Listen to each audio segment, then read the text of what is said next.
Hello YouTube, Beast Machine Ghost Ninja here. Here it is, part 1 of my series of reading the Grimms Brothers Fairytales. I hope you enjoy them as much as I do.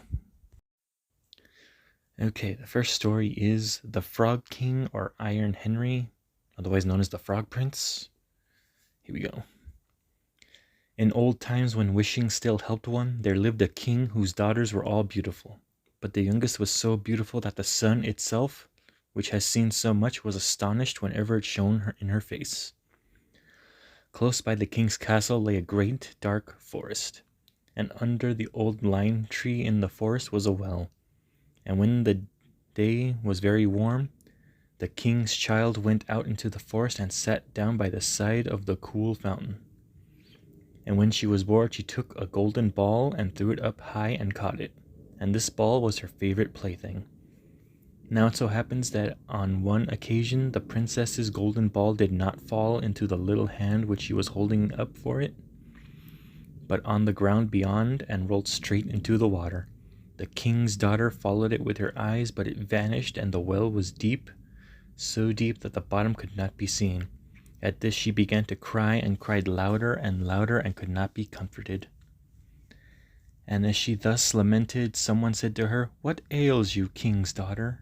Your tears would melt the heart of stone." She looked around to the side from where the voice came, and saw a frog stretched forth in its thick, ugly head in the water. "Oh, old water splasher, is it you?" she said. "I am weeping for my golden ball, which has fallen into the well." "Be quiet and do not weep," answered the frog. "I can help you, but what will you give me if I bring you your plaything up again?" "Whatever you will have, dear frog," she said. "My clothes, my pearls and jewels, even the golden crown which I am wearing." The frog answered, "I do not care for your clothes, your pearls and jewels, or your golden crown. But if you will love me and let me be your companion and playmate, and sit by you on your little table and eat off your little golden plate and drink out of your little cup and sleep in your little bed, if you will promise me this, I will go down below and bring your golden ball up again." "Oh yes," she said, "I promise you all you wish. And if you will bring up but me my ball back again."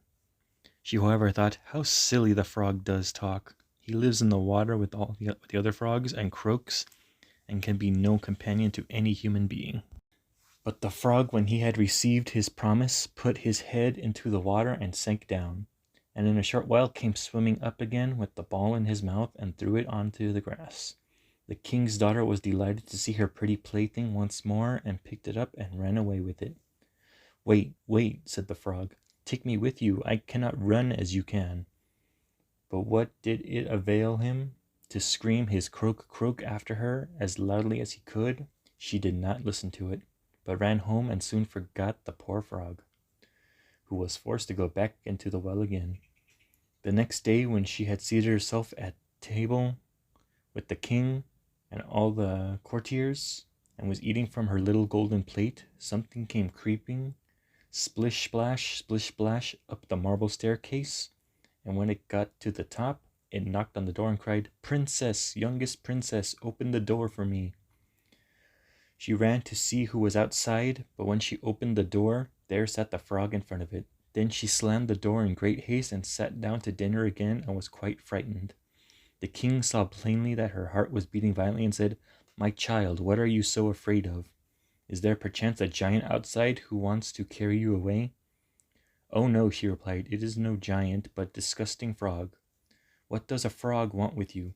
"Oh, dear father, yesterday as I was in the forest sitting by the well playing, my golden ball fell into the water, and because I cried so, the frog brought it out again for me, and because he so insisted, I promised him he should be my companion, but I never thought he would be able to come out of his water, and now he is outside there and wants to come into me." In the meantime, it knocked a second time and cried, "Princess, youngest princess, open the door for me. Do you not know what you said to me yesterday by the cool waters of the fountain? Princess, youngest princess, open the door to me." Then the king said, "That which you have promised you must perform. Go and let him in." She went and opened the door, and the frog hopped in and followed her, step by step, to her chair. There he sat and cried, "Lift me up beside you." She delayed until at last the king commanded her to do it. When the frog was once on the chair, he wanted to be on the table, and when he was on the table, he said, "Now push your little golden plate nearer to me that we may eat together." She did this, but it was easy to see that she did not want to do it willingly. The frog enjoyed what he ate, but almost every mouthful she took choked her. At length he said, "I have eaten and am satisfied. Now I am tired. Carry me into your little room and make your little silken bed ready, and we will both lie down and go to sleep." The king's daughter began to cry, for she was afraid of the cold frog, which she did not like to touch, and which was now to sleep in her pretty, clean little bed. But the king grew angry and said, "He who helped you when you were in trouble ought not to be despised by you afterward." So she took hold of the frog with 2 fingers, carried him upstairs, and put him in a corner. But when she was in bed, he crept to her and said, "I am tired. I want to sleep as well as you. Lift me up, or I will tell your father." Then she was terribly angry and took him up and threw him with all her might against the wall. "Now you will be quiet, odious frog," she said. But when he fell down, he was no frog, but a king's son with the beautiful, kind eyes. And it came to pass that with her father's consent, he became her dear companion and husband. He told her how he had been bewitched by a wicked witch, and how no one could have delivered him from the well but herself, and that tomorrow they would go together into his kingdom. Then they went to sleep, and the next morning when the sun awoke them, a carriage came driving by with 8 white horses, which had white ostrich feathers on their heads, and were harnessed with golden chains, and behind them stood the young king's faithful servant, Faithful Henry. Faithful Henry had been so unhappy when his master had changed into a frog, and had caused 3 iron bands to be laid around his heart, lest it should burst with grief and sadness. The carriage was to conduct the young king into his kingdom. Faithful Henry helped them both in and placed himself behind again, and was full of joy because of this deliverance. And when he had driven part of the way, the king's son heard a cracking behind him as if something had broken. So he turned around and cried, "Henry, the carriage is breaking." "No, master, it is not the carriage. It is a band from my heart, which was put there in my great pain when you were a frog and imprisoned in the well." Again, and once again, while they were on their way, something cracked, and each time the king's son thought the carriage was breaking, but it was only the bands which were springing from the heart of Faithful Henry, because his master was set free and was happy. And that was The Frog King, or Iron Henry, a.k.a. the Frog Prince, the first story in the Grimms Brothers Fairytale book. Please comment what you think and subscribe for the next video. I'll be making many more because it's a big book with lots of stories. I hope you enjoy them.